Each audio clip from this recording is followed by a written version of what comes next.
Hello, నేను మీ CS రావు. America అధ్యక్షుడు Trump వచ్చిన తర్వాత ఆయన విడుదల చేస్తున్నటువంటి ఎగ్జిక్యూటివ్ ఆర్డర్స్ని కనుక గమనిస్తే ప్రపంచంలో ఉండేటువంటి చాలా దేశాలు ఇబ్బంది పడుతూ ఉన్నాయి. తాజాగా భారతదేశం మీద కూడా ఆయన కన్నేశారు. భారతదేశానికి ఎన్నికలు జరిగేటువంటి సమయంలో ఓటింగ్ శాతం పెంచుకోవడానికి దాదాపు $21 బిలియన్ సహాయం చేస్తూ ఉన్నారు. అమెరికా నుంచి వచ్చేటువంటి ఆ ఫండ్స్ తోటి అవేర్నెస్ ప్రోగ్రామ్స్ని చేస్తూ ఉన్నారు. భారతదేశంలో ఉండేటువంటి స్వచ్ఛంద సంస్థలు కానీ, లేదంటే రాజకీయ పార్టీలు కానీ, లేదంటే ఎన్నికల కమిషన్ కానీ. సో కేంద్ర ఎన్నికల కమిషను అమెరికా నుంచి వచ్చేటువంటి ఈ ఫండ్స్ ద్వారా అవేర్నెస్ కార్యక్రమాలను చేసి ఓటింగ్ శాతం పెరిగేలాగా ప్రయత్నం చేస్తుంది, కార్యక్రమాలని నిర్వహిస్తుంది.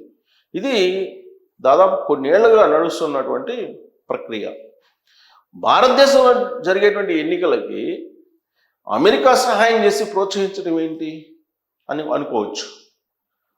అప్పట్లో అగ్రరాజ్యంగా అమెరికా ఉంది, పేద దేశంగా భారతదేశం ఉంది. కాబట్టి పేద దేశాన్ని అభివృద్ధి చెందుతున్నటువంటి దేశంగా మార్చాలి అని అంటే ఖచ్చితంగా పెద్దల సహాయం ఉండాలి. ఈవెన్ మన లైఫ్లో కూడా మన కింద ఉన్నటువంటి వాళ్ళకి ఏదో ఒక రకమైనటువంటి ఊతం ఇస్తే తప్ప కింద వాళ్ళు పైకి వచ్చేటువంటి అవకాశం లేదు. కాబట్టి కింద ఉండేటువంటి వాళ్ళు ఆటోమేటిక్గా పైన ఉండేటువంటి వాళ్ళ సహాయం కోసం చూస్తూ ఉంటారు. ఇది సర్వసాధారణం. ఇది దేశాలకు కూడా వర్తిస్తుంది. ప్రపంచంలో ఉండేటువంటి అనేక దేశాలు అమెరికా వైపు చూస్తూ ఉంటాయి. అందుకే యుఎస్ ఎయిడ్ అనేది ఒక పెద్ద ఫండింగ్. అది యుఎస్ ఎయిడ్ అనేది యుఎస్ చేసేటువంటి సహాయం అన్ని రకాలుగా చేస్తుంది. అమెరికా అన్ని రకాల సహాయ సహకారాలని అనేక దేశాలకి, స్నేహంగా ఉండేటువంటి అనేక దేశాలకి చేస్తూ ఉంటుంది. దానికి ప్రతిఫలంగా ఈ దేశాలు అమెరికాకి ఏం కావాలో అవి చేస్తూ ఉంటాయి. సో వీళ్ళు పేద దేశాలు అయినప్పటికీ వీళ్ళు చేసేటువంటి సహాయం అమెరికాకి వీళ్ళు చేస్తూ ఉంటారు. అమెరికా చేసేటువంటి సహాయం పేద దేశాలకు కూడా చేస్తూ ఉంటాయి. ఉదాహరణకు మనం కరోనా సమయంలో తీసుకుంటే, కరోనా సమయంలో మనం ఇక్కడి నుంచి కొన్ని రసాయనాలని అక్కడ పంపించడం జరిగింది. క్లోరోక్విన్ సంథింగ్, అది రసాయన పదార్థం, అది మెడిసిన్ తయారు చేయడానికి ఉపయోగపడింది, కరోనా మెడిసిన్ తయారు చేయడానికి. సో దాని డెఫిషియన్సీ అక్కడ ఉంది కాబట్టి ఇమీడియట్గా భారతదేశం అమెరికాకి పంపించింది. దానికి కారణం ఏంటంటే అమెరికా భారతదేశం మధ్య సన్నిహితమైనటువంటి సంబంధాలు, ద్వైపాక్షిక సంబంధాలు, వాణిజ్యపరమైన సంబంధాలు, అలాగే సాంకేతికపరమైనటువంటి సంబంధాలు, ఇవన్నీ కూడా స్నేహపూర్వకంగా ఉన్నాయి. కాబట్టి ఖచ్చితంగా ఆర్థిక తారతమ్యాలకు తావు లేకుండా ఒక బాధ కలిగినప్పుడు ఇమీడియట్గా సహాయం చేస్తారు. అలానే భారతదేశం కూడా అమెరికాకి సహాయం చేసింది కరోనా సమయంలో. సో ఇలాంటి రిలేషన్స్ ఉన్నటువంటి క్రమంలో భారత్ మీద కొంచెం చూచి చూడనట్టు వ్యవహరిస్తారు ట్రంప్ అని చెప్పి అనుకున్నారు.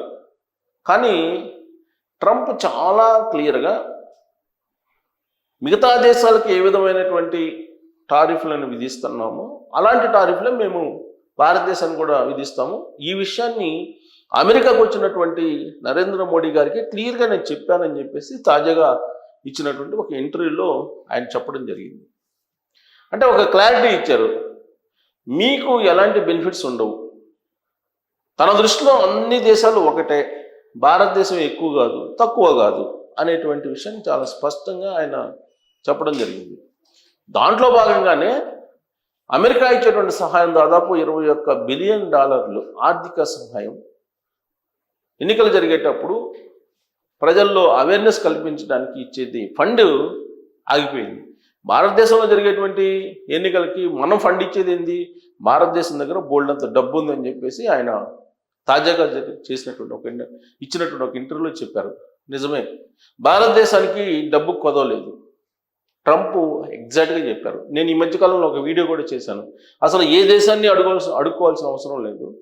మన దగ్గర ఉండేటువంటి బ్యూరోక్రాట్స్ దగ్గర కానీ, లేదా ప్రజాప్రతినిధుల దగ్గర కానీ ఇన్ని వేల కోట్లు ఉందో లెక్కేసి సుమారుగా దాదాపు 25 లక్షల కోట్ల పైగా ఉందని చెప్పేసి సుమారుగా నేను లెక్కేసి కూడా చెప్పాను, ఒక వీడియో కూడా చేశాను. ఎవరిని అడగాల్సిన అవసరం లే, దావోస్కి వెళ్ళాల్సిన అవసరం లే, వేరే దేశాన్ని అడగాల్సిన అవసరం లే. భారతదేశంలో ఉండేటువంటి పొలిటీషియన్స్ దగ్గర ఉండేటువంటి డబ్బులు, బ్యూరోక్రాట్స్ దగ్గర ఉండేటువంటి డబ్బులు, వీటిని కనుక రాబట్టగలిగితే, ఇది చట్టానికి విరుద్ధంగా ఉన్నటువంటి డబ్బుని రాబట్టగలిగితే భారతదేశం ప్రపంచంలో ఉన్న అన్ని దేశాల కన్నా కూడా సంపన్నమైనటువంటి దేశమే. ఈ విషయాన్ని ట్రంప్ గ్రహించారు. ట్రంప్ తాజా ఇంటర్వ్యూలో ఆ వ్యాఖ్య చేశారు. భారతదేశంలో బోల్డంత డబ్బు ఉంది, ఆ దేశానికి మనం సహాయం చేయాల్సిన అవసరం లేదని చెప్పారు. 100కు 100% కరెక్ట్ అది. మరి భారతదేశంలో ఉన్నటువంటి డబ్బుని నరేంద్ర మోడీ గారు బయటికి తీసుకొచ్చే ధైర్యం చేయగలరా? నరేంద్ర మోడీ గారు 2014 ఎన్నికలకు ముందు మీరు గుర్తు చేసుకుంటే భారతదేశం నుంచి తరలి వెళ్ళినటువంటి బ్లాక్ మనీ నేను మళ్ళీ తీసుకొస్తానని చెప్పి ఒక పెద్ద ప్రచారం చేశారు. నిజమే అనుకున్నారు. నరేంద్ర మోడీ గారు బ్లాక్ మనీ మొత్తాన్ని తీసుకొస్తారు, ఖాతాల్లో ఒక్కొక్కరికి 15 లక్షల రూపాయలు వేయచ్చని చెప్పారు.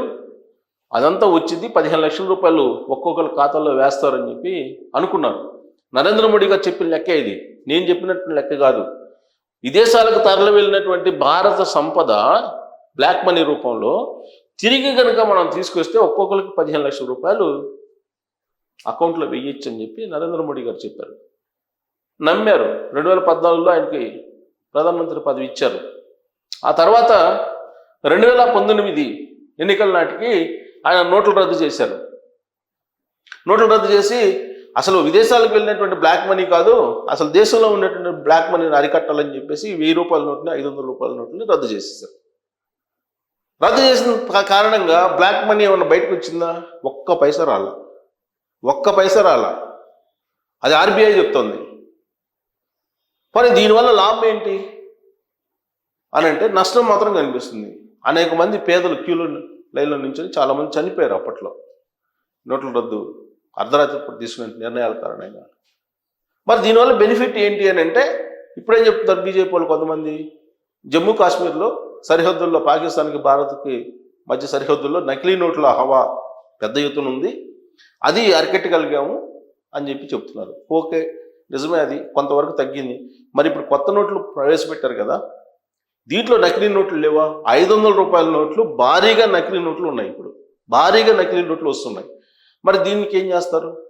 అసలు ఇదంతా కాదు, బ్లాక్ మనీ విదేశాలకు వెళ్ళిందని ఒక్క పైసా తీసుకురాలా. పోనీ భారతదేశంలో ఉండేటువంటి ఇల్లీగల్ మనీ ఏదైతే ఉందో, బ్లాక్ మనీ లేదంటే ఇల్లీగల్ మనీ, ఆ ఇల్లీగల్ మనీ ఎక్కువగా రియల్ ఎస్టేట్లో అలాగే గోల్డ్లో ఇలా రకరకాల రూపాల్లో ఉంది. దాన్ని పోనీ బయటికి తీసుకురాగలిగారా మోడీ గారు? అది చేయలా. అందుకే బహుశా నేను అనుకుంటున్నాను ట్రంప్ భారతదేశంలో చాలా డబ్బు ఉంది, ఆ దేశానికి నేను కొదవలేదు, మనం ఇవ్వాల్సిన అవసరం లేదు అన్నాడు. అంటే ఇవ్వకపోతే, సహాయం చేయకపోతే అప్పుడైనా సరే భారతదేశంలో అంతర్గతంగా జరుగుతున్నటువంటి ఈ బ్లాక్ మనీ వ్యవహారాలు, భారతదేశంలో జరుగుతున్నటువంటి ఇల్లీగల్ వ్యవహారాల మీద నరేంద్ర మోడీ గారి యొక్క ప్రభుత్వం దృష్టి సారిస్తుందేమో అనే ఉద్దేశంతో బహుశా ట్రంప్ అలాంటి వ్యాఖ్య చేసి ఉంటారండి. మరి ఏ ఉద్దేశంతోటైనా చేయని ట్రంప్ చేసినటువంటి వ్యాఖ్య 100కు 100% కరెక్ట్. ఏ దేశాన్ని అడగ అవసరంలా. ప్రపంచ దేశాల్లో సంపన్నంగా ఉండేటువంటి దేశం ఏదైనా ఉందంటే భారతదేశమే. కాకపోతే భారతదేశం యొక్క సంపద అంతా కూడా 1% దగ్గర ఉంది. సుమారుగా 130 కోట్ల మంది జనం ఉంటే 1,00,000 మంది దగ్గర సంపద అంతా ఉంది. ఆ 1,00,000 మంది దగ్గర ఉన్నటువంటి సంపదను కనుక తీసుకురాగలిగితే నరేంద్ర మోడీ గారు అప్పుడు ఆయన చెప్పేటువంటి మాటలు వినొచ్చు.